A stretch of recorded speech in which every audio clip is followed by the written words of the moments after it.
पहुंच गया है। मौसम विभाग ने ऑरेंज अलर्ट जारी कर दिया है। तो देखिए, दिल्ली में जानलेवा होती जा रही है हवा। दिल्ली और हरियाणा में पोल्यूशन की स्थिति सबसे ज्यादा खराब होती जा रही है। सीवियर प्लस कैटेगरी पहुंच गई है। गंभीर और सीवियर कैटेगरी तब होती है जब एक्यूआई 400 से 500 के बीच में हो, लेकिन अब तो एक्यूआई 500 को पार कर गया है और बेहद खतरनाक, जानलेवा, जहरीली हो गई है दिल्ली हरियाणा की हवा। द्वारका के एक्यूआई 500 के पार पहुंच गया है, जबकि ओवरऑल दिल्ली के एक्यूआई की बात करें तो 484। एक्यूआई गुरुग्राम का 500 के पार, सिरसा का भी एक्यूआई 500 के पार पहुंचा। मौसम विभाग ने अब ऑरेंज अलर्ट जारी कर दिया है।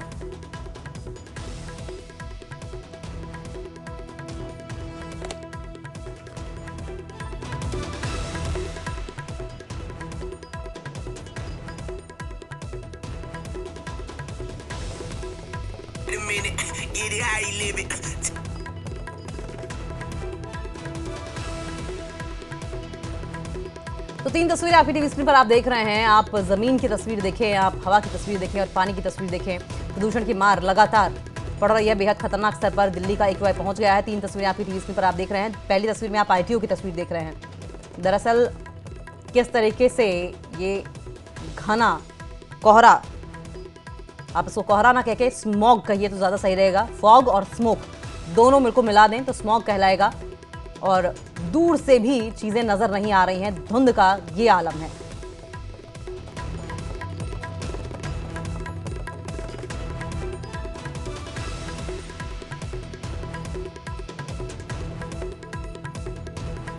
तो दिल्ली वालों की सांसों पर एक बार फिर से संकट गहरा गया है। दिल्ली में बढ़ते प्रदूषण को देखते हुए आज से ग्राफ 4 लागू हो गया है। दिल्ली में ग्राफ 4 लागू होने की वजह से दिल्ली के सभी स्कूलों के लिए ऑनलाइन क्लास का आदेश जारी किया गया है। सिर्फ 10वीं और 12वीं के लिए ऑफलाइन क्लासेस होंगे, यानी कि 10वीं और 12वीं क्लास के स्टूडेंट्स की स्कूल जाने की आवाजाही बनी रहेगी।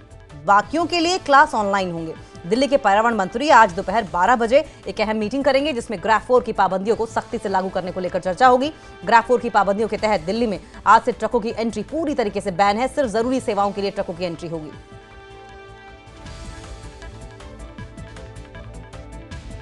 तो आप तस्वीरों में देख रहे हैं, देखिए किस तरीके से ट्रेन्स को भी काफी हद तक रद्द कर दिया गया है। और दो तस्वीरों के जरिए समझिए कि कहानी क्या है। दरअसल गैस चैम्बर में दिल्ली बदलती हुई नजर आ रही है और दिल्ली एनसीआर का इलाका भी कहीं कहीं तो एक्यूआई 500 के पार पहुंच गया है। और दिल्ली से सटे हरियाणा में भी कई शहरों में, मसलन सिरसा, फतेहाबाद और गुड़गांव में 500 के पार एक्यूआई पहुंच गया है। हर साल की कहानी यही है। गैस चैम्बर राजधानी बन गई है। पहले ग्रैप 3 था। नई पाबंदियों, नई एहतियातों के साथ ग्रैप 4 को भी आज लागू कर दिया गया है, जिस पर आज गोपाल राय की ओर से मीटिंग भी की जानी है। 10वीं 12वीं के बच्चों का स्कूल जाना जारी रहेगा, लेकिन बाकियों के लिए ऑनलाइन क्लासेस की सुविधा की बात कही गई है। साथ साथ कई ऐसे वाहन होंगे जो कि अब बंद कर दिए गए हैं।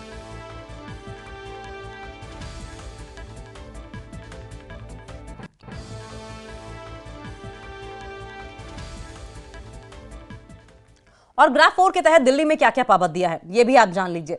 जैसे सबसे पहले बात करेंगे सबसे बड़ी पाबंदी की। ये है सबसे बड़ी पाबंदी कि दिल्ली में आज से ट्रकों की एंट्री पूरी तरीके से बैन रहेगी। सिर्फ जरूरी सेवाओं से जुड़े ट्रकों की एंट्री होगी। इसके अलावा सीएनजी और इलेक्ट्रिक ट्रक दिल्ली में एंट्री ले सकते हैं। डीजल की मीडियम गाड़ियों पर भी रोक लग गई है। इसके अलावा डीजल की हैवी गाड़ियों पर भी दिल्ली में आज से पाबंदी लगा दी गई है। ग्राफ 4 के तहत दिल्ली से बाहर की कमर्शियल गाड़ियां भी नहीं आ सकती हैं। इसके अलावा दिल्ली के अंदर जो BS4 यानी कि इस वर्जन से नीचे की गाड़ियां जो हैं, जैसे BS3 या BS2, ऐसी गाड़ियों को सड़कों पर उतरने की अनुमति नहीं होगी। सिर्फ BS6 की डीजल गाड़ियां चल सकेंगी। ग्राफ 4 के तहत दिल्ली में सभी तरह के निर्माण कार्य आज से पूरी तरीके से बंद हैं। इसके अलावा सड़क निर्माण कार्य भी पूरी तरीके से बैन हैं। इसके अलावा केबल, पाइपलाइन बिछाने जैसे जो भी काम है वो अब नहीं होंगे।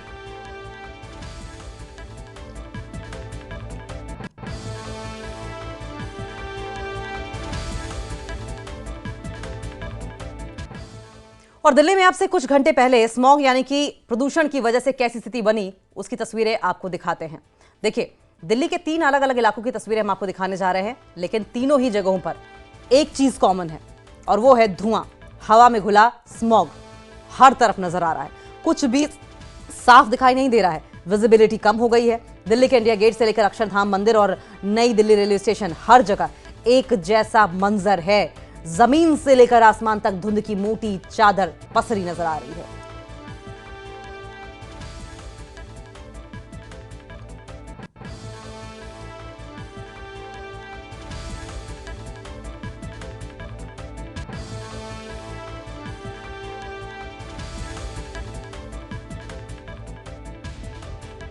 तो 3 तस्वीरें आपकी टीवी स्क्रीन पर आप देख रहे हैं। तीनों तस्वीरों में एक चीज कॉमन नजर आएगी, वो है चारों तरफ पसरा हुआ धुआं, धुंध और विजिबिलिटी कम, काफी दूर तक दिखाई ना देना और सीने में दर्द, आंखों में जलन, दम घुटने की परेशानियां लोगों में पेश आ रही हैं। हर साल की कहानी लगभग यही है। AQI 500 के पार पहुंच गया है, यानी कि very very severe, severe plus की कैटेगरी में है।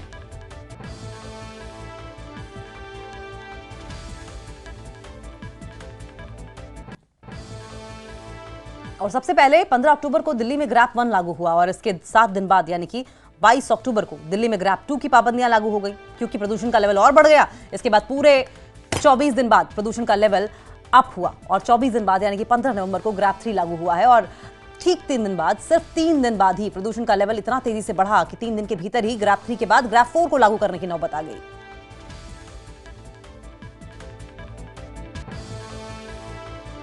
दिल्ली NCR का पोल्यूशन ग्राफ आप देख रहे हैं। 7 दिन बाद 22 अक्टूबर ग्रैप 2 लागू किया गया, लेकिन उसके बाद 24 दिन बाद 15 नवंबर को ग्रैप 3 लागू कर देना पड़ा। लेकिन प्रदूषण का स्तर लगातार बढ़ता रहा, तो 13 दिन बाद यानी कि 18 नवंबर यानी कि आज की तारीख ग्रैप 4 लागू करना पड़ा।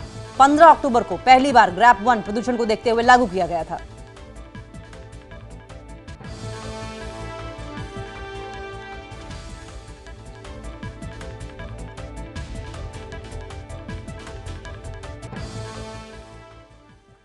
और सोनीपत में जिला उपायुक्त डॉक्टर मनोज कुमार ने खराब वायु गुणवत्ता के कारण स्कूलों में 5वीं कक्षा तक के लिए स्कूल की छुट्टी के आदेश जारी किए हैं। उन्होंने कहा कि ये आदेश खराब वायु गुणवत्ता के चलते बच्चों के स्वास्थ्य को देखते हुए जारी किए गए।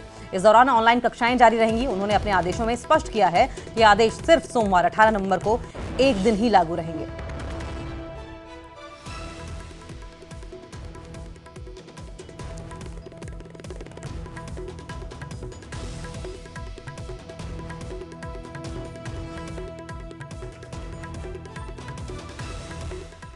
दिल्ली के साथ चंडीगढ़ की हवा भी जहरीली हो गई है। यहां का AQI 300 के पार पहुंच गया है। मौसम विभाग ने पंजाब के कई इलाकों में धुंध का ऑरेंज और येलो अलर्ट जारी किया है। वहीं सिरसा में AQI का स्तर लगातार 500 से ऊपर बना हुआ है। हरियाणा के 4 जिलों में प्राथमिक स्कूल अस्थायी तौर पर बंद कर दिए गए हैं।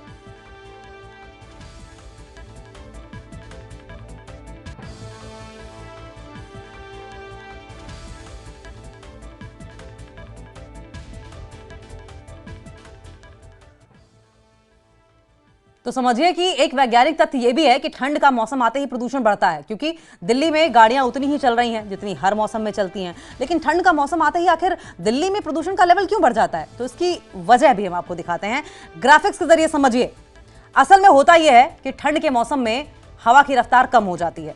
इससे धूल कण की हवा में जो मूवमेंट होती है वो स्लो हो जाती है या फिर पूरी तरीके से थम जाती है। इससे धूल कण जो हैं वो हवा में ही एक जगह पर बने रहते हैं। धूल कण हवा के साथ ऊपर उठ नहीं पाते और नतीजा ये होता है कि स्मॉग का निर्माण होता है। हर तरफ धुआं ही धुआं नजर आता है।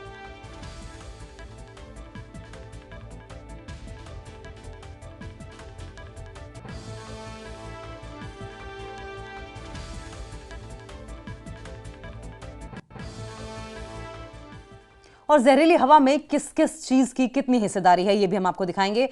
PM 2.5 के स्रोत क्या क्या हैं। सड़कों की धूल लगभग 38% होती है। वाहनों का धुआं 20% हिस्सेदार है, जबकि घरेलू स्रोत की अगर बात करें तो 12% की हिस्सेदारी जहरीली हवा में रहती है। और इंडस्ट्रीज की अगर जिक्र करें तो 11% इंडस्ट्रीज का धुआं, होटल रेस्टोरेंट का 3%, कचरा जलाने का अगर देखें तो 3% हिस्सेदारी। और इसके अलावा 13 अलग अलग वजह हैं जिसकी वजह से जहरीली हवा बनती है।